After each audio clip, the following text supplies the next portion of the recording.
gusto namin mangyari. Utusan ng Supreme Court ang gobyerno na ilitaw si Pangulong Duterte dito mismo sa Supreme Court. Magbibigay yan ng oras, magbibigay yan ng petsa. Dapat i-produce nila si Pangulong Duterte. Dating Pangulong Rodrigo Duterte na pagkaitan umano ng karapatan na magamit ang mga legal na paraan ayon sa abogado ng kanyang mga anak, Mayor Baste at Kitty Duterte, hiniling sa Korte Suprema na ilitaw ang kanilang ama. I totally agree that the Philippine government should rejoin with the ICC or to sign again as a member of the Rome Statute. Ilang House leaders naniniwalang dapat nang bumalik sa pagiging miyembro ng International Criminal Court ang Pilipinas. In the acquisition of these properties, sinabi ni Alice Goo na siya ay si Alice Goo at that she is a Filipino citizen. When in fact, and we were able to establish that she is not Alice Goo and she is Guwaping and she is not a Filipino citizen and she is a Chinese citizen. Dismiss Bamban Mayor Alice Guo, sinampahan ng karagdagang kaso ng National Bureau of Investigation, ilang PAGCOR employees kasama sa kakasuhan. Hindi rin sila makapagbigay ng justification dahil bumababa yung presyo ng langis. So anong magiging mga given numbers nila to justify the fare increase? Hirit na taas pasahe sa jeep ng mga transport group, hindi pa madesisyonan.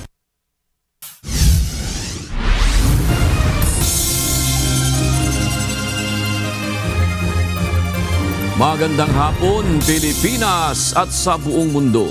Tayo po ay sa bayang napapakinggan sa Radio La Verdad 1350, ang UNTV Radio. At una sa ating mga balita. Hiniling ng magkapatid na Mayor Baste at Kitty Duterte sa Korte Suprema na ilitaw o ibalik sa bansa ang kanilang ama na si dating Pangulong Rodrigo Duterte matapos na ilipat ang kustodiya nito sa International Criminal Court o ICC. Ayon sa kanilang mga abogado, na pagkaitan sa karapatan sa due process o makapag-avail ng lahat ng legal remedy ang dating Pangulo. Samantala, naniniwala naman ang isang legal expert na moot o wala ng silbi ang petisyon para sa habeas corpus at temporary restraining order o TRO. Ito ang balita ni Dang Teamento live. Magandang hapon, Dante. Ilang petisyon na ba ang nakahain ngayon sa Korte Suprema kaugnay ng pag-aresto kay dating Pangulong Rodrigo Duterte? At ano na ang naging aksyon dito ng kataas-taasang hukuman? Magandang hapon, June. Sa ngayon ay mayroon ng tatlong petisyon na naihain sa Korte Suprema matapos nga na mag-issue ng arrest warrant ang International Criminal Court o ICC laban kay dating Pangulong Rodrigo Duterte. At yung unang petisyon, June, na naihain kahapon sa pamamagitan ng mga abogado ni dating Pangulong Rodrigo Duterte at Senator Ronald Bato de la Rosa na sina Attorney Torion, ay mayroon ng aksyon ang korte.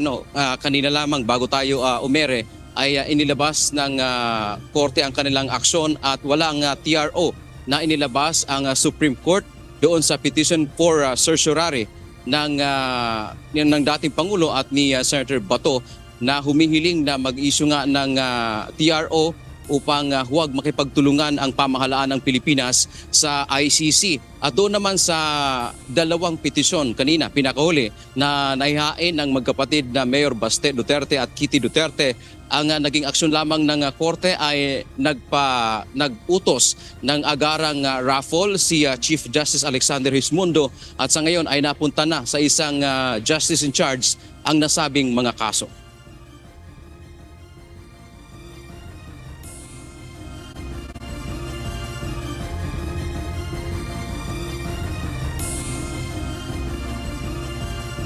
Kinwestiyon ng mga abogado ng anak ni dating Pangulong Rodrigo Duterte na si Veronica Kitty ang legalidad ng pag-aresto sa dating punong ehekutibo. Kanina ay naghain ito ng bukod na petition for habeas corpus at ang kapatid nito na si Davao City Mayor Baste Duterte sa Korte Suprema na layong ilitaw ang katawan ng kanilang ama o ibalik ito sa Pilipinas. Kasunod ito ng pag-aresto kay dating Pangulong Duterte sa bisa ng arrest warrant na mula sa International Criminal Court o ICC. Ayon kay Attorney Salvador Panelo Jr., hindi pwedeng batayan ang ICC warrant upang ikulong ang dating presidente dahil wala na itong jurisdiksyon sa Pilipinas. Gumagana rin naman anya ng maayos ang justice system sa bansa. Dagdag naman ni dating presidential spokesperson Salvador Panelo Sr., minadali ang paglipat kay Duterte sa International Criminal Court. Hiling ni Kitty Duterte na atasan ng Supreme Court ang mga respondent tulad ni na Executive Secretary Lucas Bersamin, Justice Secretary Crispin Rimulya, PNP Chief General Romel Francisco Marbil at CIDG Chief Nicolas Torre III na agad ilitaw o dalhin ang kanyang ama sa Korte Suprema. Illegal umano ang pagkulong dito at hindi sinunod ang proseso. So, yun yung gusto namin mangyari. Utusan ng Supreme Court ang gobyerno na ilitaw si Pangulong Duterte dito mismo sa Supreme Court. Magbibigay ng oras, magbibigay ng petsa. Dapat i-produce nila si Pangulong Duterte. Naniniwala ang mag-amang Panelo na may panahon pang natitira upang maibalik sa bansa ang dating presidente. Nasa kustudiya pa niya ng Philippine government ang eroplano na sinakyan ng dating Pangulo. Sa tanong paano kung nasa kustudiya na ng ICC ang dating Pangulo, ano ang gagawin para mapauwi ito ng bansa? Sagot ni Panelo, problema na ng gobyerno yon sapagkat sila ang gumawa ng illegal na akto. I-correct nila ang sarili nila. Samantala sa petisyon ni Mayor Baste, sinabi nito na kahit pa sa ilalim ng complementarity principle ng ICC, hindi nito maaring palitan ang jurisdiksyon ng Pilipinas sa paghawak sa isang kaso liban na kung hindi kaya o walang interes ang bansa na usigin ang seryosong krimen laban sa sangkatauhan. Hindi rin anya tama ang pagsilbi ng summons sa kanyang ama, lalo na hindi ito nabigyan ng opisyal na pisikal na kopya ng arrest warrant. Napagkaitan din umano ito ng sapat na medical care, karapatan na magbisita at pinilit na bumiyahe na walang otoridad at pahintulot.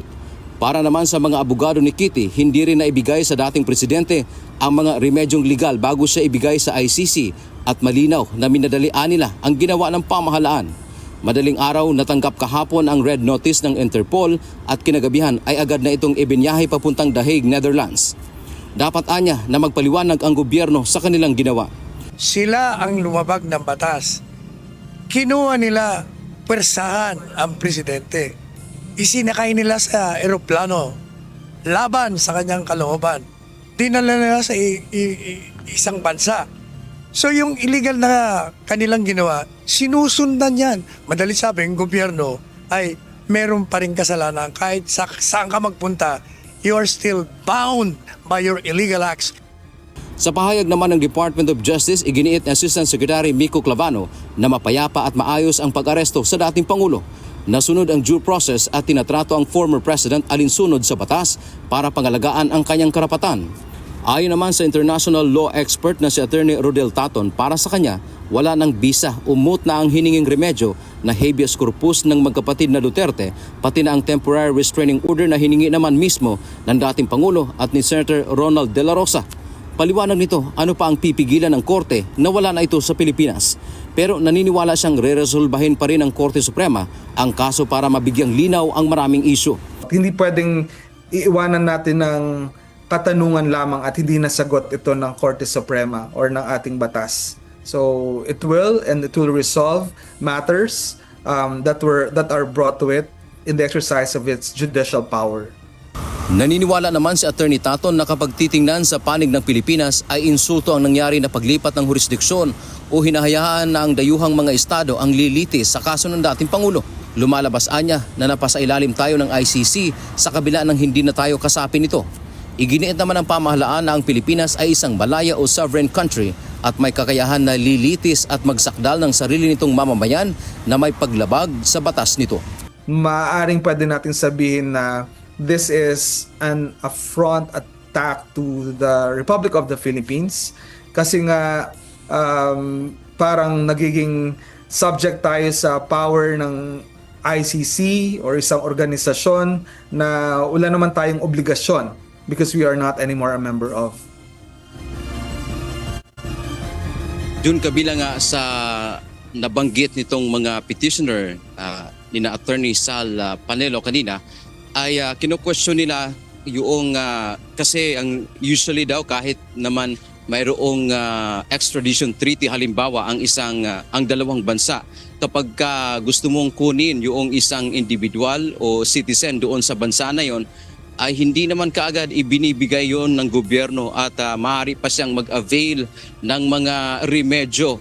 May karapatan pa siyang sagutin yung mga reklamo laban sa kanya. So ang sinasabi nila dito, bakit hindi hinayaan muna na matapos yung paghiling ng dating Pangulong Rodrigo Duterte na magkaroon nga ng temporary restraining order dito sa in-issue sa kanya laban doon sa pag-issue ng arrest warrant o pakikipagtulungan ng Pilipinas sa ICC. Yan ang ating update mula dito sa Maynila. Balik sa June. Dante, tanong lang doon sa sinasabi mong kalalabas lang na desisyon hinggil doon sa petisyon, walang TRO doon sa petisyon sa certiorari ni dating Pangulong Duterte at Senador Ronald Bato de la Rosa. Masasagot mo ba ngayon, Dante, kung ano ang dahilan ng Supreme Court? Kasi sabi mo kalalabas ang decision, baka hindi mo pa nabasa ng buo. Kaya tinatanong kita kung masasagot mo ba ngayon yan? Yes, Jun, batay doon sa pahayag ng Korte Suprema, sinabing doon ng Korte na bigo yung mga petitioner na establish o patunayan yung malinaw nilang karapatan para mag-issue ng mabilis na pag-issue ng isang temporary restraining order. So yun lang yung nabanggit ng Korte Suprema, hindi daw clear yung right ng mga petitioner, which is dating Pangulong Rodrigo Duterte at Senator De La Rosa. Kaya hindi nag-issue o naglabas ng restraining order ang kataas-taasang hukuman. Maaari ko bang matanong din sa iyo, Dante, kung ano ba yung nilalaman ng petition for certiorari na yun na sinasabing hindi malinaw yung paglalahad ng karapatan ng mga petitioner? Yes, yun, batay doon sa petition kahapon na inihain ni dating Pangulong Rodrigo Duterte at Senator Ronald Bato de la Rosa, sinasabi nilang wala ng jurisdiction ang ICC dito sa Pilipinas sapagkat tayo ay kumalas na noong nakaraang 2018 na naging effective naman March 17, 2019. At yun ang pinaliwanag naman nila doon sa petisyon na sinasabi nilang kami ay isang botante o nakatira dito sa Pilipinas at mayroong kaming karapatan na dumulog sa Korte Suprema. Yun ang binanggit doon sa petisyon na hindi nga naglabas ng TRO ang Korte Suprema. June. Kung halimbawa naman, Dante, yung magiging, kung meron mang magiging co-accused dating Pangulong Rodrigo Duterte dito sa Pilipinas at maghain uli ng ganyang petisyon, yung ba ay moot na rin o didinggin pa rin yun ng Korte Suprema?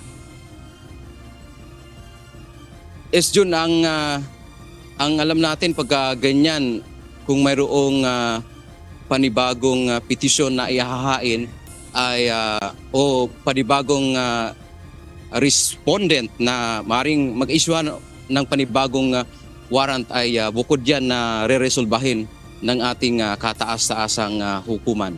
June. Okay, maraming salamat, Dante Amento.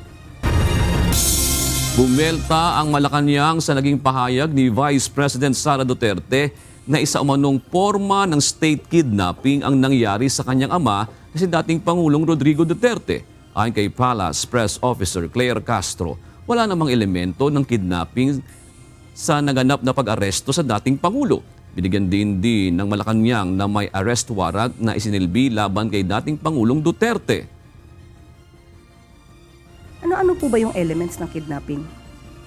Ba? Pagkuha ng sapilitan ng walang otoridad. Yung pinakasimple. Yun ang pinakasimple para sa taong bayan. Unang-una po, paano po magiging kidnapping kung may warrant of arrest? It was issued by an authority, by the court. Wala pa namang reaksyon si Pangulong Ferdinand Marcos Jr. sa naging pahayag ng kanyang kapatid na si Senator Amy Marcos, kung saan naawa at nagulat ang presidential sister sa nangyaring pag-aresto sa dating Pangulo. Nung tinanong po natin ang Pangulo dyan ay hindi pa po niya napanood ito at hindi rin po niya panabasa So as of the moment, wala pong reaksyon ang Pangulo patungkol dyan. Nirespeto ng pamahalaan ang lahat ng karapatan ni dating Pangulong Rodrigo Duterte.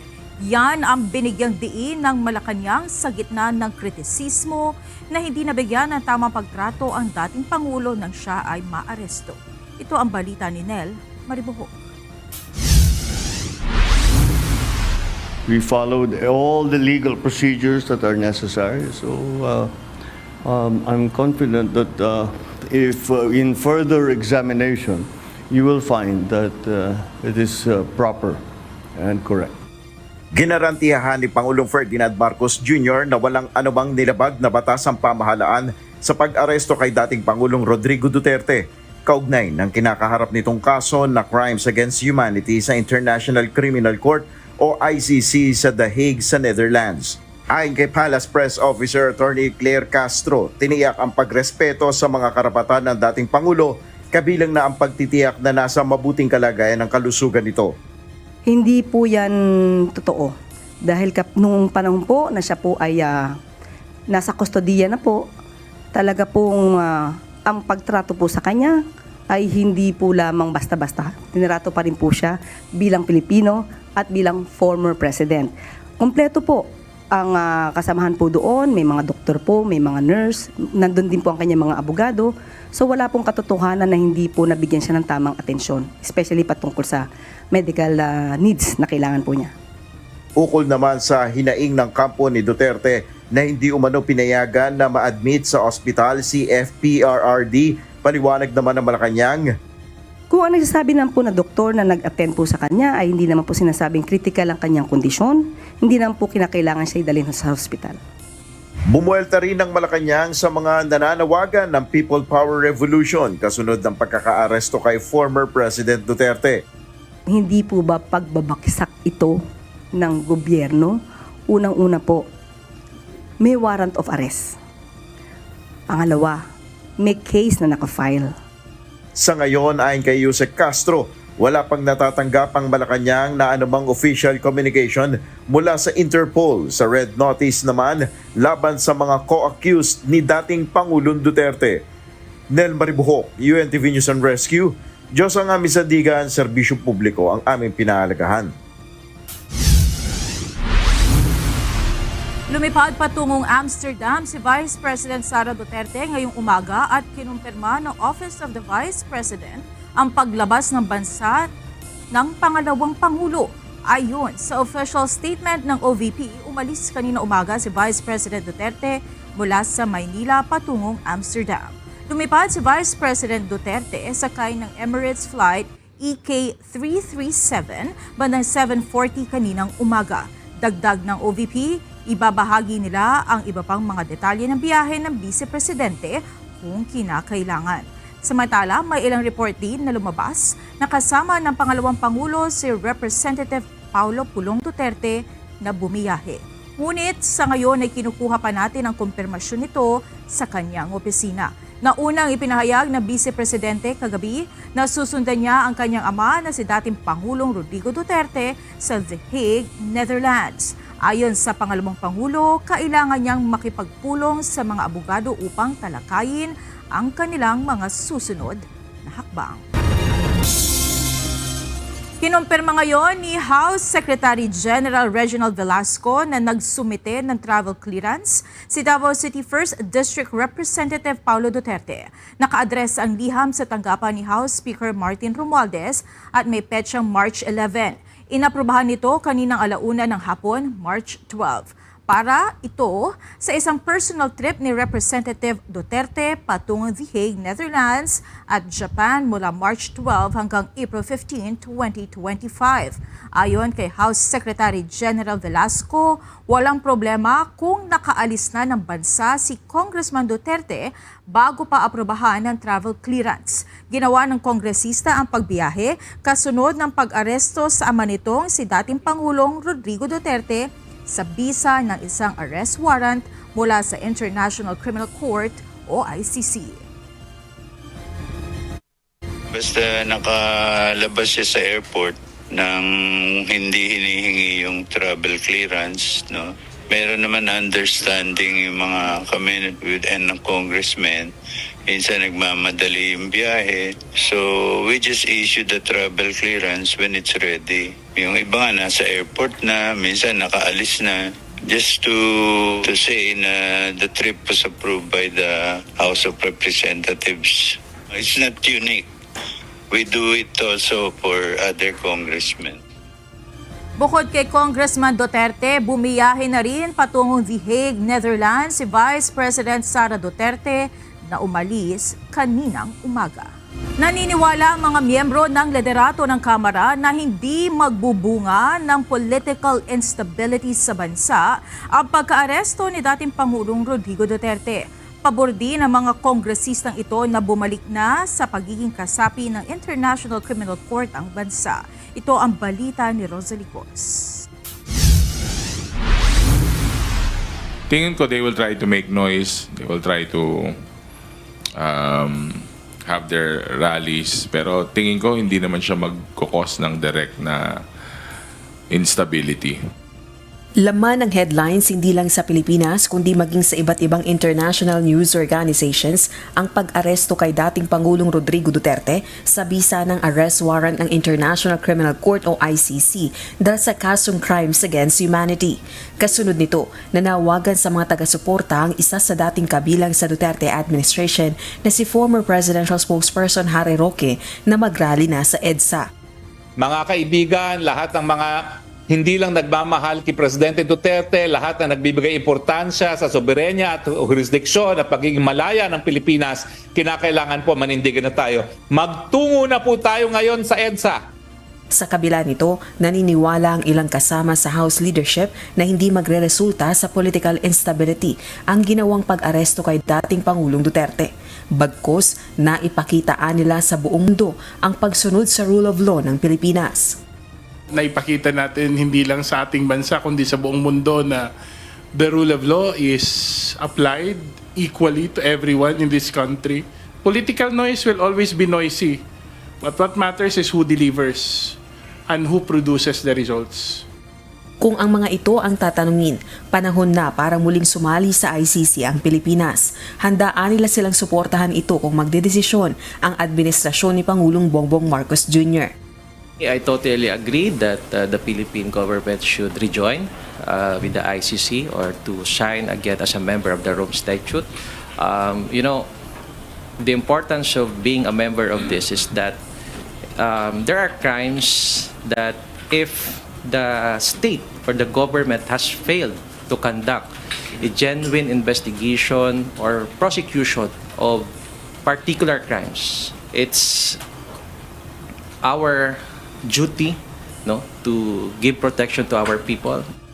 Naniniwala rin ang mga mambabatas na nag-withdraw ang bansa sa ICC sa ilalim ng Administrasyong Duterte upang takasan umano ang pananagutan kaugnay ng kontrobersyal na anti-drug war. March 2018 nang magdesisyon si dating Pangulong Duterte na mag-withdraw sa Rome Statute, ang founding treaty ng ICC. Sa kabila nito, batay sa Rome Statute, nananatili pa rin ang jurisdiksyon ng ICC sa mga krimeng nagawa bago pa mag-withdraw ang bansa. Taong 2021 naman ang ianunsyo ng dating ICC prosecutor na si Fatou Bensouda ang pagbubukas ng isang formal na investigasyon sa umano'y EJ case sa anti-drug war ng Duterte administration. Samantala, handa namang tumugon ang Kamara kung maglalabas ng sapina ang ICC kaugnay ng paglilitis kay dating Pangulong Duterte. Partikular na ang mga ebidensyang nakalap sa pagdinig ng House Quadruple Committee kaugnay ng EJ case sa anti-drug war ng Duterte administration. So if the ICC, International Criminal Court, will issue a subpoena, probably the Philippine government or the committee will exercise its discretion. I guess if a compulsory process, for instance, a subpoena will be issued, most likely the committee will follow with that subpoena. Panawagan naman ng mga House leaders sa publiko, pagtuunan ng pansin ng pagkamit ng hustisya para sa mga biktima ng EJ case sa kampanya kontra illegal na droga ng Administrasyong Duterte. Rosalie Cos, UNTV News and Rescue. Diyos ang aming sandigan, serbisyo publiko ang aming pinahahalagahan. Hinikayat na sandatahang lakas ng Pilipinas ang publiko na maging mahinahon kasunod ng pag-aresto kay dating Pangulong Rodrigo Duterte kahapon. Pinabulaanan din ito ang namambanta ng destabilisasyon sa militar. Samantala, wala pang namomonitor ang Philippine National Police sa EDSA Shrine ng mga rallyista na taga-suporta ng dating Pangulo. Ito ang balita ni Ryan Canlale live. Ryan, kumusta ang sitwasyon dyan sa EDSA Shrine? Monica, sa ngayon ay normal pa rin ang sitwasyon dito sa EDSA Shrine. Maghapon namin minonitor itong EDSA Shrine, maging yung People Power Monument sa malapit lamang dito, pero wala tayong nakita na mga supporter ng dating Pangulong Rodrigo Duterte. Ang nakita natin kaninang umaga dito, yung mga kritiko ng dating Pangulo kung saan ay nagsagawa sila ng programa doon sa loob ng simbahan dito sa EDSA Shrine.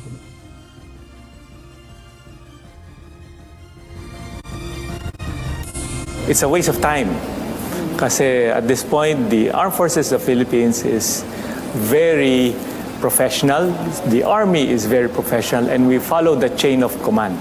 Walang nakikitang banta ng kudeta sa Philippine Army ayon kay Commanding General Lieutenant General Roy Galido kasunod ng ginawang pag-aresto kay dating Pangulong Rodrigo Duterte kahapon dahil sa kasong crime against humanity kung saan naglabas ng warrant of arrest ang International Criminal Court. And we focus more on why we exist.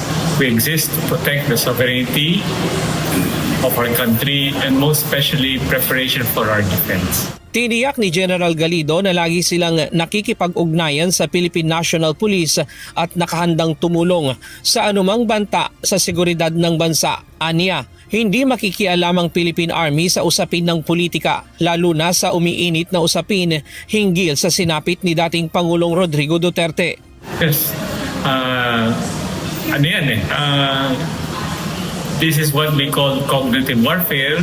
And napaka-importante that we are always aware of the truth and the process that is being undertaken. Sa isang mensahe, sinabi ng tagapagsalita ng Sandataang Lakas ng Pilipinas, hindi nila saklaw ang pag-aresto sa dating Pangulo dahil ito ay usapin ng pagpapatupad ng batas. Tiniyak nito ang kahandaan ng Sandataang Lakas sa anumang banta at pinabulaanan ang mga espekulasyon ng kaguluhan o pagkilos ng militar na mananatili silang nakatuon sa pagpapanatili ng seguridad at kaayusan sa bansa. Hinikayat din ito ang publiko na maging mahinahon at igalang ang batas. Aniya, dapat bigyan ng halaga ang pagkakaisa at hayaan ang legal na proseso ang umiral. Samantala, pinaigting ng PNP ang police visibility sa EDSA Shrine simula pa kahapon. Nagbabantay ngayon sa EDSA Shrine ang Eastern Police District at Quezon City Police District. Kahapon pa ng alas 11 ng umaga sila nagbabantay sa lugar, kasabay ng pagdedeklara ng heightened alert status ng PNP sa bansa. After the incident is generally peaceful po yung Metro Manila. Yun nga lang ito, may monitor po tayo na alleged public assemblies in the coming days, pero it's just a news po na hindi pa po na babalide. Pero just the same, ready po yung NCRP for any public assemblies po na gano'n. Wala pa ring namomonitor ang pulisya na pagtitipon ng mga supporter ni dating Pangulong Duterte. Gayunpaman, tiniyak ng pambansang pulisya na ipatutupad pa rin ito ang maximum tolerance sakaling sumiklab ang protesta sa naturang lugar.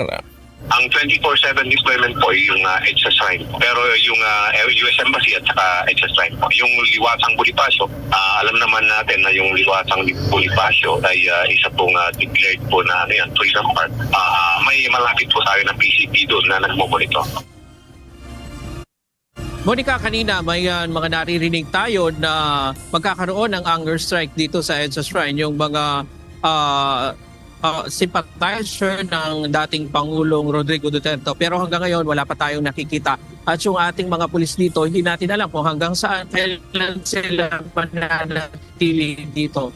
Ito kasing EDSA Shrine ay nahahati sa dalawa dahil boundary ito yung mismong shrine ang nagbabantay doon at regular na nagbabantay yung naidagdag kahapon itong mga taga-Eastern Police District na nandito naman sa labas nitong perimeter nitong EDSA Shrine. At yan muna ang latest mula dito sa Quezon City.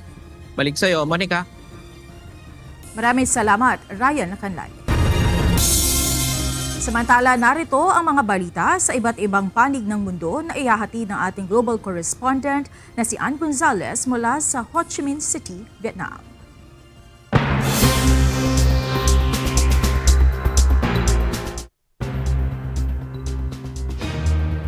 Ibabalik na ng Estados Unidos ang military aid at intelligence sharing sa Ukraine. Ito ang ipinahayag ng Washington kasunod ng pagpayag ng Kyiv na suportahan ang kanilang proposal na 30 araw na ceasefire sa Russia matapos ang mahigit 8 oras na pakikipagpulong sa mga opisyal ng Ukraine sa Jeddah, Saudi Arabia. Sinabi ni US Secretary of State Marco Rubio na hihintayin na lang nila ang tugon ng Russia dito. Hopefully we'll take this offer now to the Russians, and we hope that they'll say yes to peace. The ball is now in their court. And but again, the president's objective here is number one, above everything else, he wants the war to end.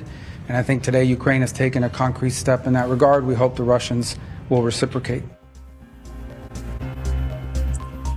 Una nang sinabi ni Russian President Vladimir Putin na bukas sila na pag-usapan ang isang peace deal. Ngunit makailang ulit nang binigyang diin na tutol sila sa ceasefire.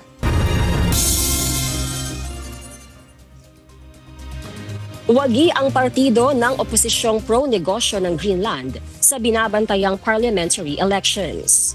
Base sa official results, nakuha ng Democratic Party na nagsusulong sa mas mabagal na approach tungo sa pagiging independent ng rehiyon ang 29.9% ng boto.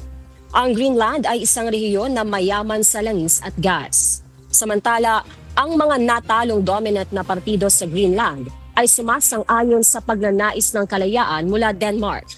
Sa mga nakalipas na halalan, ang mga politiko ng Greenland ay nangako na gagawa ng mga hakbang upang makamit ang otonomiya, ngunit wala sa kanila ang nag-aalok ng isang konkretong timeline. Inatake ng mga armadong militante mula sa Baluch Liberation Army o BLA ang Jafar Express train sa Baluchistan, Pakistan. Kinuha nila ang ilang pasahero bilang bihag matapos bombahin ang riles.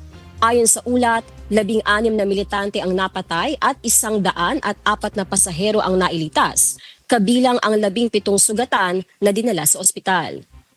Nagbanta ang mga militante na papatayin ng mga bihag kung hindi palalayain ng gobyerno ang mga political prisoners sa loob ng 48 oras habang patuloy ang operasyon ng pagsagip. Samantala, ginagawa na ng paraan ng mga opisyal ang pagkakaroon ng komunikasyon sa mga pasahero sa tren, lalo na't walang internet o mobile network coverage sa lugar. Inianunsyo ng social media platform na TikTok ang planong paglalagay ng screen time limit para sa mga teen user ng application. Ayon sa TikTok, ito ang bagong feature na kanilang idaragdag kung saan maaaring maglagay ng time limit ang mga magulang sa paggamit ng app upang maiwasan ang labis na paggamit dito ng mga kabataan. Layo nito na mapangalagaan ang kanilang mental health. Target ng TikTok na mailunsad ang nasabing feature sa mga bansa sa Europa habang isusunod naman ang US. Nauna nang nagpatupad ng kaparehong screen time limit ang Instagram. At yan ang mga balita mula sa iba't ibang panig ng mundo. Mula dito sa Ho Chi Minh City, Vietnam, ako si Ann Gonzalez. Magandang gabi. Sinampahan ng karagdagang kaso ng National Bureau of Investigation si dismissed Banban Tarlac Mayor Alice Go dahil sa umunay pamimeke ng mga dokumento. Ilang empleyado ng Philippine Amusement and Gaming Corporation ang inireklamo rin dahil sa hinayaan umano ng mga ito ang scamming activities sa Pogo Hub sa Banban Tarlac. Ito ang balita ni Benedict Samson. Kasi po, in-state po doon sa deed of sale na Filipino po siya, and we found out na hindi naman po kasi siya si Hua Huaping. Falsification of public documents, human trafficking at graft and corruption ang karagdagang mga reklamo na isinampa ng National Bureau of Investigation sa Department of Justice laban kay dismissed Bamban Tarlac Mayor Alice Guo. Ayon kay NBI spokesperson Ferdinand Lavin, bunso dito ng pamemeke ng dokumento ni Guo upang makabili ng ari-arian sa Sual, Pangasinan. In the acquisition of these properties, sinabi ni Alice Guo na siya ay si Alice Guo at that she is a Filipino citizen. When in fact, and we were able to establish that she is not Alice Guo and she is Gu Waping and she is not a Filipino citizen and she is a Chinese citizen. Bukod sa dismissed mayor, nalaman din ng NBI na may ilang tauhan na Philippine Amusement and Gaming Corporation o PAGCOR ang hinayaan lang umano ang scamming activities na nangyayari sa Sunyuan Technology. Ayon pa sa NBI, itinuturing din nilang testigo ang mga na-rescue na empleyado ng Philippine Offshore Gaming Operator laban sa mga nasabing PAGCOR employee. Sila ang dapat mag-monitor ng day-to-day operations ng POGO at that time, but they allowed the operations of scamming activities at the back end of the POGO operations. Pinahintulutan nila and at some points in-encourage nila yung scamming operations. Nag-benefit sila financially dahil sumisweldo sila doon eh. May allowances sila. Nakikipag-ugnayan na rin ang NBI sa Civil Service Commission para sa administrative findings dahil sa nakitang gross misconduct, serious dishonesty at conduct prejudicial to the best interest of the service dahil sa partisipasyon ng mga nasabing empleyado. Benedict Samson, UNTV News and Rescue. Diyos ang aming sandigan, serbisyo publiko ang aming pinahahalagahan. Umakyat na sa 7 ang naitala ng PNP Anti-Cybercrime Group na cyber election-related incidents sa bansa. Ayon kay ACG spokesperson Police Lieutenant Wallen May Arancillo, inaasahan pa nila ang pagtaas ng mga ganitong insidente hanggat hindi natatapos ang halalan. Ito ang balita ni Leia Ilagan. Talagang posts na makikita natin sa social media. Alalahanin natin na hindi po lahat ng nakikita natin sa mga social media platforms and online world ay tama at totoo. Kaya maging maingat, maging vigilant at maging mabusisi po tayo. 2 buwan bago ang halalan sa bansa, nakapagtala na ang PNP Anti-Cybercrime Group ng 7 insidente ng Cyber Election-Related Incidents o ERI. Kabilang sa mga biktima ay ang 2 mayor, 1 board member, at 1 barangay captain mula Region 6, Region 13, Region 11 at Region 1. Meron po ditong defamatory content na pinupost po online tungkol sa kanila and nagkukos po ito ng damage sa reputation nila na makakaapekto talaga sa darating na eleksyon. And meron din po ditong tinathreaten po pati yung pamilya nila and meron din pong ida-damage daw or magkukos daw po sila ng destructions dun po sa properties. 3 dito ang nasampahan na ng kaso habang nananatiling under investigation ang isa pa. Ang mga suspect ay mahaharap sa kasong paglabag sa anti-cybercrime law. Yung isinampang kaso natin, yung libel case na under sa Republic Act 10175 or the Cybercrime Prevention Act of 2012, mas mabigat po siya or 1 degree higher yung magiging penalty and imprisonment niya rin po since ginamitan po ito ng ICT or the illegal activity was done online. Sinabi pa ni Lieutenant Arancillo, mayroon pang 3 na namonitor ang ACG na nagpakalat ng fake news. 2 po doon ay nagsasabing ginagamit daw po yung mga police officers sa mga rallies and also po meron po doon tayong nakita na dinidiscuss daw po yung machine na ito, yung voting machine na ito na meron pong hacking na mangyayari. So lahat ng po ito ay minomonitor natin and nagkakandak na rin po tayo ng mga online investigation para malaman natin yung real identity ng mga taong ito. Doon naman po sa mga politicians ay yung nag-file na po tayo ng regular filing para sa mga nakita nating perpetrators. Inaasahan din aniya ng PNP-ACG na tataas pa ang katulad na kaso habang papalapit ang eleksyon. Nakita po natin sa online, ma'am, marami po yung nagpo-post na mga fake news. Ito po yung mga unverified information. Kaya pinapaalalahanan po natin yung publiko na wag po basta-basta maniniwala sa mga unverified information since ito po ay maaaring makakasira nung imahe or reputation ng isang tao. And also po, matuto tayong mag-verify since palapit na po yung election. Paalala ng PNP-ACG sa mga mahilig mag-post ng mga maling impormasyon at paninira online. Maaari silang maharap sa kaso. Leia Ilagan, UNTV, News and Rescue. Diyos ang aming sandigan, serbisyo publiko ang aming pinahahalagahan. Nakarating kaninang umaga sa Dubai si former President Rodrigo Duterte ayon kay Senador Christopher Bongo. Ito ay matapos isilbi ng mga otoridad ang warrant of arrest ng International Criminal Court o ICC laban sa dating Pangulo at isinakay sa eroplano patungong The Hague. Ayon sa anak ni Duterte na si Kitty Duterte, nananatili ang dating Pangulo sa Dubai para sa refueling stop bago tuluyang tumulak sa the Netherlands. Samantala, handang sumama ni Senador Ronald Bato de la Rosa kay Duterte sa The Hague kung aarestuhin din siya ng ICC. Nagpahayag naman ng opinyon ng iba pang senador kaugnay ng pag-aresto sa dating Pangulo. Ito ang balita ni Asher Gadapan Jr. Live. Magandang gabi, Asher. May impormasyon na ba sa ngayon kung nasaan na si dating Pangulong Duterte at kailan inaasahang makararating siya sa The Hague? Magandang gabi naman, June. Nakaalis na sa Dubai, United Arab Emirates ang eroplanong sinasakyan ni former President Rodrigo Duterte. Batay sa isang online flight tracker, lumipad muli ang chartered flight ng dating Pangulo alas 3:58 ng hapon. Kanina, oras yan sa Pilipinas. Sa kasalukuyan ay papunta na ito sa The Hague, Netherlands, kung saan naroon ang headquarters ng International Criminal Court o ICC.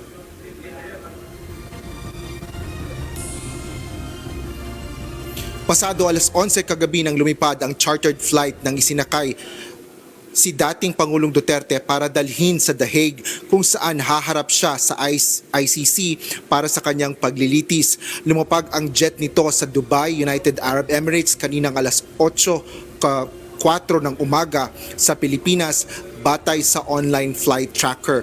Nag-layover ang eroplano sa Dubai para mag-refuel bago bumiyahe diretsyo na sa The Hague.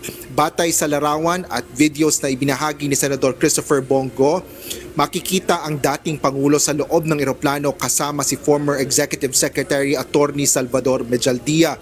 Sa social media post naman ng anak na si Veronica Kitty Duterte, kinwestiyon nito ang umano'y pagbibigay ng isang sandwich lamang sa ama sa loob anya ng 8 oras na flight. Ngunit sa isang video post, makikita na kumakain ng kanin ang dating Pangulo sa loob ng eroplano. Nagpakita rin si Kitty ng isang larawan ng kanyang nasirang damit na anya'y bunga ng harassment na ginawa sa kanilang pamilya ng mga tao na dapat sana ay nagbibigay ng proteksyon sa ating bayan. Samantala, naglabas na ng pahayag si Senador Ronald Bato de la Rosa kaugnay ng posibleng paglalabas din ng ICC ng warrant of arrest laban sa kanya. Aniya, kung lahat ng mga legal na remedyo ay nagawa na at wala pa rin silang makuhang hustisya, ay hindi niya hahayaang magdusa ang kanyang pamilya sa paghahanap sa kanya ng mga pulis. Handaan niya siyang sumama kay Duterte at umaasa siyang pagbibigyan siyang maalagaan din ang dating Pangulo. Kinwestiyon naman ni Senador Alan Peter Cayetano ang naging proseso ng pag-aresto sa dating Pangulo na basta na lang anyang isinakay sa eroplano habang may petisyon sa Korte Suprema. May pinaka-minimum.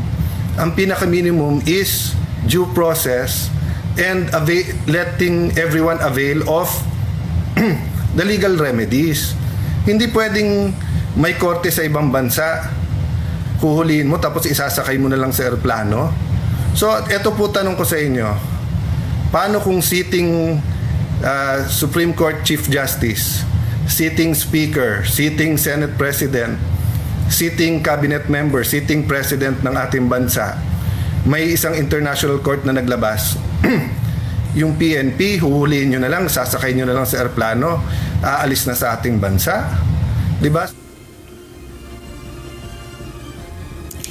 Dagdag pa ni Senador Cayetano, ang pagiging mahinahon ay hindi nangangahulugan na papabayaan na lang ang inhustisya na nangyayari. So, fellow lawyers, it doesn't matter if we're pro-admin, pro-Duterte, neutral, etc.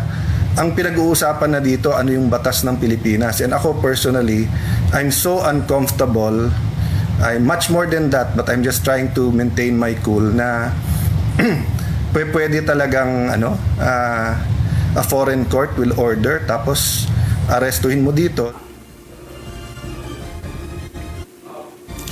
Inaasahan naman ni Senate President Francis Cheese Escudero ang iba't ibang reaksyon sa pagkakaaresto at pagdadala ng mga otoridad kay dating Pangulong Duterte sa The Hague. Gayunman, sinabi ni Escudero sa opisyal na pahayag na ang mapayapa at maayos na pagpapatupad ng warrant ng Interpol ay nagpapakita ng pagsunod sa pangako ng bansa sa pandaigdigang kasunduan. Inaasahan naman ng tagapangulo ng Senado na irerespeto ng ICC ang mga karapatan ni dating Pangulong Duterte at sisiguraduhin ang pagbibigay ng angkop o patas na proseso o pagtrato batay sa rules of law.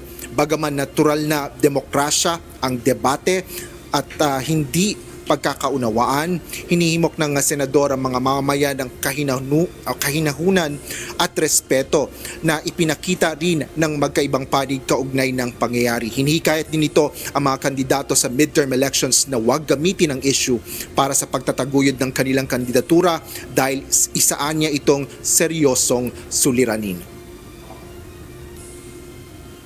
June, inaasahang lalapag ang chartered plane ni nalulan si dating Pangulong Duterte sa Rotterdam, The Hague Airport mamayang bandang hating gabi sa oras yan ng Pilipinas. Pagkarating sa The Hague ay inaasahang ididetine din si Duterte sa ICC Detention Center.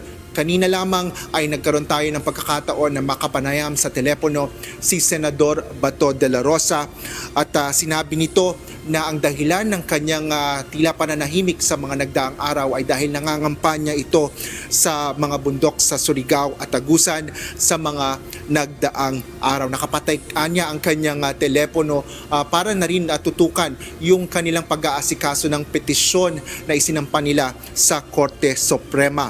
Aniya, lalabas pa rin siya para mangampanya at mabubuhay ng normal maliban na lang kung may ilabas na nga ring warrant of arrest ang ICC laban sa kanya. Nakausap niya na rin ang kanyang asawa at sinabi niya na ang kanyang desisyon ay isusumitin nito ang kanyang sarili. Tinitingnan rin ng senador ang paghingi ng tulong kay Senate President Escudero habang hinihintay pa ang magiging desisyon ng kanilang petisyon. Bago tumulak papuntang Hong Kong noong Biyernes, sinabi din ni Senador Ronald Bato de la Rosa na nalaman na nila na may warrant of arrest na laban sa kanila, kaya ito na rin yung dahilan na hindi na rin siya tumuloy sa biyahe. At para sa kanya, ito ay isang betrayal o pagtataksil ang ginawa ni President Ferdinand Marcos Jr. dahil nangako niya ang Pangulo sa Senador na hindi ito magpapasok or magpapasakop sa jurisdiksyon ng ICC. Kanya rin sinabi na kasinungalingan na humingi sila ng refuge kay Chinese President Xi Jinping noong nagpunta sila sa Hong Kong. Yan ang latest dito sa Senado. Balik sa iyo, June. Tanong ko lang, Asher, base sa ulat mo ngayon na kausap sa telepono si Senador Bato de la Rosa, tama ba sa pagkakarinig namin dito na merong warrant of arrest na rin siya? Sabi niya. Yes, June, ang kinumpirma nga ni Senador Ronald Bato de la Rosa ay nakatanggap siya ng impormasyon noong Biyernes pa lang bago pa sila tumulak sa Hong Kong para nga doon sa campaign rally na isinagawa nila. Kasama na rin yan si Vice President Sara Duterte na mayroon na ngang warrant of arrest na inilabas ang ICC laban sa kanya. Kaya ito yung naging dahilan kung ba't hindi na rin daw siya tumuloy patungo na rin sa Hong Kong dahil dapat ay kasama siya doon. At ito ay para asikasuhin yung kanilang paghahain ng petisyon sa Korte Suprema upang tutulan nga o pigilan itong pagsisilbi ng arrest warrant laban kay dating Pangulong Duterte. June. Pero Asher, siya ba ngayon ay naghahanda na rin ng kanyang petisyon sa Korte Suprema para naman tutulan yung warrant of arrest naman kay Senador De La Rosa? Jun, sa ngayon ay ang sinabi ni Senador De La Rosa ay naghahanda lang sila kung sakaling ang may kumpirmasyon na may nilabas ng arrest warrant laban na rin sa kanya. Ang kanya lang nalaman ay ang arrest warrant na inilabas ay laban lamang dyan kay dating Pangulong Duterte. Ngunit para sa kanya, kung mayroon mang ilalabas na warrant of arrest kay Senador Bato de la Rosa ay handa na rin siya at nakikipag-usap na rin nga siya aniya sa kanyang mga abogado kaugnay nito. Jude. Maraming salamat, Asher Gadapan Jr. Kinikilala pa rin ng Commission on Elections o COMELEC bilang kandidato sa pagkaalkalde ng Davao City si dating Pangulong Rodrigo Duterte kahit ito ay inaresto kahapon at dinala patungong The Hague sa the Netherlands.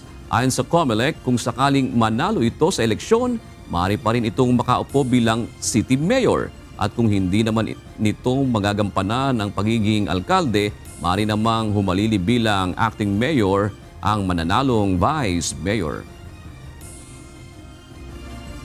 So kunyari, nagawa niya yung lahat even though he is not here, no? Although there may be people who may find issue with that or take issue, I do not know. But as far as the law right now stands, if there is a vice, no, then the vice will be performing the responsibilities in an acting capacity. Maaaring magbunga ng magagandang epekto sa diplomatikong ugnayan ng Pilipinas ang nangyaring pakikipagtulungan sa Interpol sa pag-aresto kay dating Pangulong Rodrigo Duterte ayon sa isang eksperto.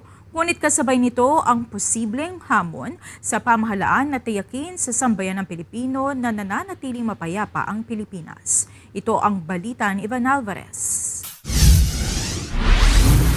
Interpol asked for help and we obliged because we have commitments to the Interpol which we have to fulfill. This is what the international community expects of us as the leader of a democratic country that is part of the community of nations. Bahagi lamang ng pagsunod ng Pilipinas sa the International Criminal Police Organization o Interpol ang dahilan ng kooperasyon ng pamahalaan sa pagkaaresto kay former President Rodrigo Duterte kagabi. Ito ang binigyang diin ni Pangulong Ferdinand Marcos Jr. nang humarap sa media ilang minuto matapos makaalis ang eroplanong sinasakyan ni Digong patungong Netherlands. Ayon kay Lucio Pitlo III, isang foreign policy and security analyst, maaaring makatulong sa diplomasya ng bansa ang pagtalima nito sa mga international commitment. Parang deposito o ng ating pamahalaan para makuha yung patuloy na kooperasyon ng mga bansa na bahagi ng ICC at ng Interpol para yung kanilang kooperasyon, no, para nga sa law enforcement ng ating bansa para maproteksyonan yung interes ng ating mga mamamayan. Inihalimbawa nito ang maaaring makuhang tulong ng gobyerno mula sa Interpol pagdating sa paghuli sa Filipino fugitives na nagtatago abroad, pati na rin pagsagip sa mga Pilipinong nabibiktima ng scam hub sa Timog Silangang Asya. Bukod pa rito, nagsisilbi rin anyang sanggunian ng Pilipinas ang international laws upang resolbahin ang issue sa West Philippine Sea. Sa kabila nito, maaari namang maging hamon sa pamahalaan na tiyakin sa publiko na nananatiling mapayapa ang Pilipinas, lalo na at kasalukuyang mataas ang emosyon sa bansa ngayon. Siguro mag-a-add to ng further polarization, political polarization, at kung magkaroon man ng instability dahil nga dito sa polarization na ito ay maaari makaapekto sa perception sa ating bansa bilang safe and stable place. Dagdag pa nito, may posibilidad na bumaba ang kumpiyansa ng mga negosyante na patuloy na mamuhunan sa bansa, bunsod sa kasalukuyang estado ng ating politika. So yun ang hamon sa ating pamahalaan na i-reassure yung mga mamumuhunan at business community, both local at international, na itong mga political developments na ito ay hindi magdudulot ng masamang epekto sa ating reputasyon at imahen pagdating sa pagnenegosyo at pamumuhunan. Hindi rin anya nakakagulat na maimpluwensyahan ang nakabinbing impeachment ni Vice President Sara Duterte at paparating na 2025 midterm elections ang nangyaring pagkakahuli ng International Criminal Court o ICC sa dating Pangulong Rodrigo Duterte. Ivan Alvarez, UNTV News and Rescue. Diyos ang aming sandigan, serbisyo publiko ang aming pinahahalagahan. Ipinaliwanag ng Land Transportation, Franchising and Regulatory Board o LTFRB na apektado ng pabago-bagong presyo ng diesel ang kanilang pagdedesisyon kung dapat nang itaas ang pasahe sa mga jeep. Sa presyo ng petrolyo, nakadepende ang datos na ipepresenta ng mga petitioner na magiging batayan ng ahensya. Samantala, sa susunod na 2 linggo, magre-release na ang Regulatory Board ng fuel subsidy. Ito ang balita ni JP Nunez. There are a lot of things that we decided to consider, kaya namin ni-reset muna to 2 weeks from now. Nakaschedule kaninang alas 10 ng umaga ang muling pagdinig sa petisyon ng mga transport group sa hirit na taas pasahe sa mga jeep.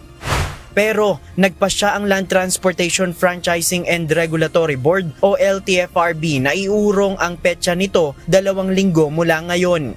Ayon sa ahensya, hinihintay pa nila ang supplemental position paper na isusumite ng mga transport group na merong nakabinbing petisyon. Kasama dito ang Pasang Mazda, Alliance of Transport Operators and Drivers Association of the Philippines o ALTODAP at ang Alliance of Concerned Transport Organization o ACTO. Paliwanag ni LTFRB Chairman Chofilo Guadis III, dahil pabago-bago ang presyo ng diesel, mahihirapan silang desisyonan kung dapat na bang itaas ang pasahe. Ang presyo ng produktong petrolyo ang batayan ng LTFRB para matukoy kung magkano ang dapat na maging taas pasahe. Ilalagay ng petitioner ang mga datos sa kanilang position paper. Nakadetalye kung magkano ang nagagastos ng tsuper na konsumo ng diesel at kung gaano kahaba ang itinatakbo ng kanilang jeep para matukoy kung meron pa ba silang kinikita. Kung tumataas at bumababa ang presyo ng diesel, hindi makakapagdesisyon kaagad ang LTFRB. Hindi rin sila makapagbigay ng justification dahil bumababa yung presyo ng langis. So anong magiging mga given numbers nila to justify the fare increase? Tama rin naman si Chairman na nagbababa yung diesel. Kaya kami naman, kung ano naman yung sabihin ng LTFRB, ay mag-aantay kami. Hindi naman kasi, kaya ko bilang ALTODAP, ayoko rin pahirapan yung ating mananakay. Sa orihinal na petisyon na isinumite ng mga transport group noon pang 2022, permanenteng 5 piso ang kanilang hirit na taas pasahe dahil umaabot ng higit 70 pesos ang kada litro ng diesel noon. Pero nitong pagdinig ng Pebrero, sinabi nila sa NBank ng LTFRB na gagawin na lang 2 piso ang hirit na taas pasahe at provisionary lang o pansamantala lang upang agad nilang mabawi oras na bumaba ulit ang presyo ng petrolyo. Provisionary increase lang muna yung hinihingi namin para kung sakali bumaba pero namin bawiin din kaagad. 2 pesos yung hinihingi namin, pero dun sa 2 pesos na yan, depende sa LTFRB kung magkano ibibigay nila. Ayon pa sa LTFRB, sa susunod na 2 linggo, magre-release na sila ng fuel subsidy. Tatanggap ng 10,000 pesos ang mga qualified na operator mula sa mga modern jeep. Kapag nai-release ang fuel subsidy, kailangan ding patunayan ng mga petitioner sa kanilang position paper na hindi pa rin ito sapat at kapos pa rin ang kanilang kita para pagbigyan ang hirit na taas pasahe. Samantala, para sa mga regular na commuter ng jeep, kahit 2 piso lang ang hirit na dagdag pasahe, malaking kabawasan na rin ito para sa kanilang araw-araw na budget. Para sa akin, sana huwag nang taasan. Kawawa naman yung mga commuters. Kung maaari na lang sana, mapababa pa nga dahil kawawa naman like na walang hanap buhay. Huwag naman sana kasi nagtitipid kasi ako ng pamasahe. Huwag naman umabot na 15. Okay na sa akin yung mga 13, 12, ganun. JP Nunez, UNTV, News and Rescue. Diyos ang aming sandigan, serbisyo publiko ang aming pinahahalagahan.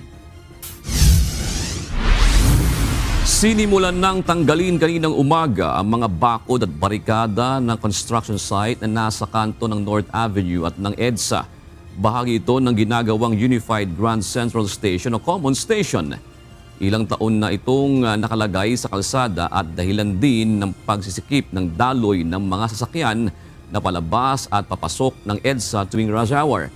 Nilinis ng mga construction worker ng BF Corporation ang naturang lugar sa kabila na hindi pa tapos ang proyekto sa Common Station. Nauna nang sinabi ng DOTR na tatapusin na nila ang kontrata ng BF Corporation sa pagtayo ng Common Station at sa ngayon wala pang kumpirmasyon ng DOTR o BF Corporation kung bahagi na ng legal termination ang ginagawang paglilinis ng construction site kaninang umaga. Muling nag-ikot ang Department of Health sa ilang dengue fast lanes na ospital sa Metro Manila ngayong araw. Ayon kay Health Secretary Ted Herbosa, layo ng ahensya na masiguro ang kahandaan ng bawat ospital sa posibleng pagtaas pa ng kaso ng dengue sa bansa. Ito ang balita ni Mia Alonzo. So ngayon, I'm worried about that seasonal increase in July. So maaga kami nagpe-prepare para wala tayong sisihan. We warned you to prepare for dengue. Maagang paghahanda sa pagsapit ng buwan ng Hulyo. Ito ang inisyatibo ng Department of Health sa posibleng pagtaas pa ng kaso ng dengue sa panahon ng tag-ulan. Bukod sa vector control o ang pagpuksa sa maaaring pamugaran ng lamok, isa rin sa masusing binabantayan ng ahensya ang early detection sakali mang hindi maiiwasan na tamaan ng dengue virus. Ang peak talaga natin every year is traditionally July, yung pagpasok ng rainy season. And traditionally, January to March is also a small peak. Pero the high peak is in July hanggang bare months na yon. Kaninang tanghali, binisita ni Department of Health Secretary Ted Herbosa ang Rizal Medical Center upang tignan kung handa ba ang ospital na maiprioridad ang mga makikitaan ng sintomas ng dengue. Isa sa pinalalakas ng ahensya ang pagpapatupad ng dengue fast lane kung saan mabilis na maipoproseso ang isang tao na may sintomas nito. Si Darwin, isang 38 years old na dengue patient sa Rizal Medical Center na nabigyan ng prioridad sa dengue fast lane. Bali, ang una kong naramdaman yung nanlalamig ako. Tapos, sakit yung ulo, buong katawan. Tapos, minom din ako ng gamot, kaso hindi ako pinagpapawisan. Kahit anong gamot yung inumin ko, hindi ako pinagpapawisan. Kahit nakakumot, hindi pa rin ako pinagpapawisan. Tapos may mga rashes na lumalabas sa mga katawan. Sa dengue fast lane, mabilis na susuriin ng isang taong pinaghihinalaan na may dengue. Dito rin mas mabilis na maisasagawa ang mga test kung ang isang pasyente ba ay kinakailangan na ma-admit sa ospital upang mas maobserbahan pa. Kung ang isang tao ay may lagnat, pantal, nakararanas ng pagsusuka, pagdurugo ng ilong o gilagid, pananakit ng tiyan, maging kung maoobserbahang may dugo sa dumi, alin sa mga sintomas na ito ay maaaring magpunta agad sa dengue fast lane upang matingnan. All hospitals are required to activate their dengue fast lanes following a Department Memorandum 0075. Very important yan. Inisyo ko yan noong March 10. Ayon sa kalihim, sa kasalukuyan ay mayroon ng 384 dengue fast lanes sa buong bansa sa public at private hospital. Ilan din sa nabisita na ng ahensya ang Bataan General Hospital, Tondo Medical Center, Region 2 Trauma and Medical Center, San Lazaro Hospital, Las Piñas General Hospital, Cotabato Regional Medical Center, Corazon Luxin Monte Libano Memorial Regional Hospital, Amang Rodriguez Memorial Medical Center. Samantala, sa pinakahuling datos ng Department of Health, nakapagtala ng 11,507 ng kaso ng dengue sa buong Metro Manila. Ito po ay 211% increase compared po dun sa nakaraan taon. So napakataas po talaga at tama naman po yung datos na mas marami po ang mga kaso sa mga bata natin, sa pediatric age group natin. Dahil dito, pinaiigting na ng LGU ang mga activities na isinasagawa sa bawat lungsod upang mapababa na ito. Tayo yung unang bansa sa buong Southeast Asia na nagkaroon ng dengue epidemic way back in 1954. And up to today, tayo ang isa sa pinakamataas ang dengue cases dito sa Southeast Asia. So, we need to do more. Ayon sa kalihim, mayroon din naman ng mga future technologies at genetic modification ang tinitignan sa pagsugpo nito na inaasahang mai-improve sa hinaharap. Mia Alonso, UNTV News and Rescue. Diyos ang aming sandigan, serbisyo publiko ang aming pinahahalagahan.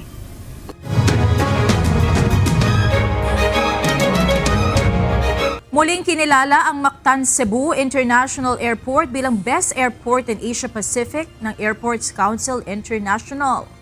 Ayon sa pamunuan ng paliparan, ang kanilang maayos sa kolaborasyon sa mga stakeholders at partners ang nakatulong ng malaki upang mabigyan ng maayos at magandang experience ang bawat pasahero. Ito ang balita ni Gladys Tuwapi. Of course, kaming tanan diri very happy about it, no? Kanang we worked hard yun regarding anang amo ang mga Nagbunga ang pagsusumikap ng Mactan Cebu International Airport na makapagbigay ng pinakamahusay at dekalidad na serbisyo sa kanilang mga pasahero. Dahil sa unang pagkakataon, pinarangalan ito bilang Best Airport in Asia Pacific sa Annual ASQ Airport Experience Awards ng Airports Council International. Nakuha ng paliparan ang naturang award sa ilalim ng 5 to 15 million passengers per annum category.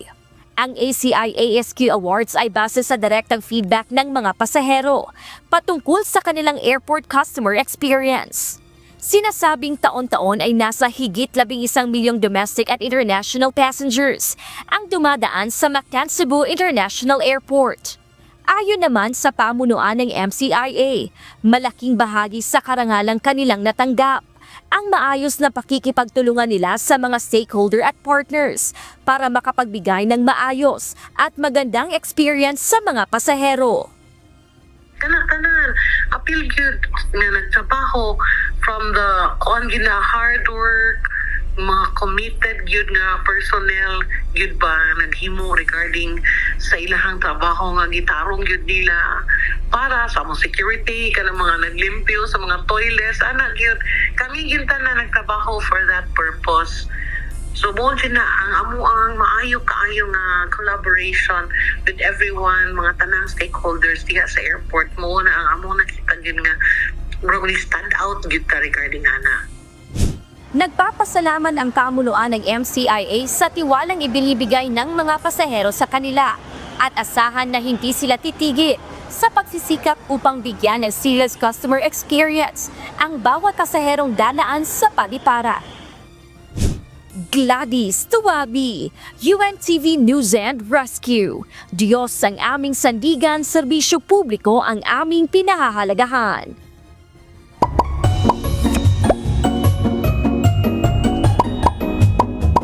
What?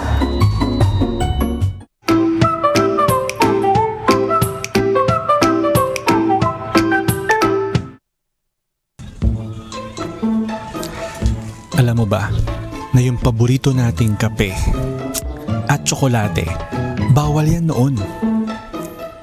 Oo, bawal. Alamin natin kung bakit. Una, ang kape. Noong 16th century sa Ottoman Empire, ipinagbawal ito dahil sabi ng ilang religious leaders, masyado daw nakaka-stimulate ng utak. Sobrang galing daw nito sa pagpa-focus na parang hindi na raw natural. Pero dahil maraming tao ang nag-demand, eventually, na-legalize din ito. Next, ang tsokolate. Sa Europe noong 1600s, may mga religious groups na nagdeklara na ang tsokolate ay makasalanan. Bakit? Kasi daw, masyado itong masarap at nagpapalakas ng passion. Parang di daw bagay sa holy lifestyle. Pero syempre, hindi rin ito nagtagal kasi sino ba naman ang tatanggi sa chocolate? Bonus, ang cherry pie, pinagbabawal sa Kansas noong 1800s. Bakit? Kasi daw masyado itong masarap at hindi raw dapat ang pagkain ay temptation. Pero syempre, ngayon, libre ka ng kumain kahit ilang slice. Imaginein mo yun, yung naging parte na ng buhay natin araw-araw, ibinabawal pala dati. Paano na lang kaya tayo ngayon kung bawal yun, di ba? Sana po may natutuhan kayo at laging tatandaan, mapalad po ang tao na nakakasumpo ng karunungan at ang tao na nagtatamo ng kaunawaan.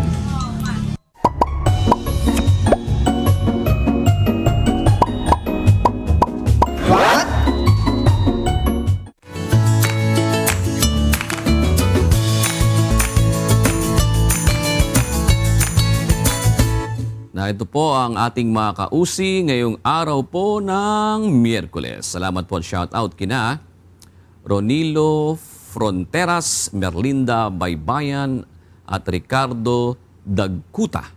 Maraming salamat din kina Lynn May Lorenzo, Elmer Solano at James Lumicaw. Narito naman ang salita ng Diyos na ating sandigan mula sa Aklat ng Job 16:5 na nagsasabi, "Ngunit aking palalakasin kayo ng aking bibig, at ang pag-aliw ng aking mga labi ay magpapalikat ng inyong hirap."